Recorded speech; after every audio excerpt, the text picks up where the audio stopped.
Now, this weekend, India is hosting global leaders for the G20 summit. It's hoping to use its presidency of the group to push rich industrialised nations, which bear much of the responsibility for existing global warming, to help finance the cost of the climate crisis in developing countries. India itself has seen a major rise in climate-related disasters in the last 3 years, from floods and landslides to severe droughts, as Archana Shukla reports.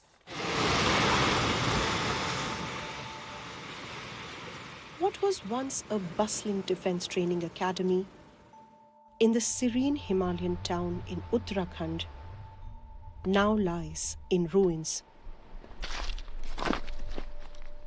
The academy's founder Ashish could only watch it crumble from afar. The saving grace, all 120 students and staff were rescued in time. All our dreams were broken at once when we saw it sink. We've not seen such heavy rains earlier. Some houses and a bridge in the village ahead were also washed away.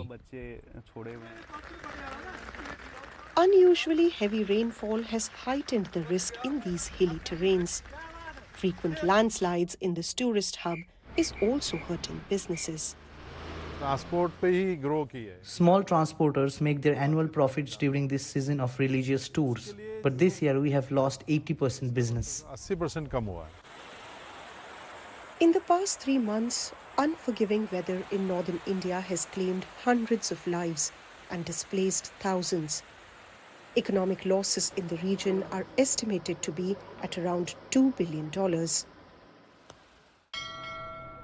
It's not restricted just to the hills. So far this year, almost every day has been marked by extreme weather events in different parts of the country. And not just as flash floods and overflowing rivers, but also heat waves and severe drought.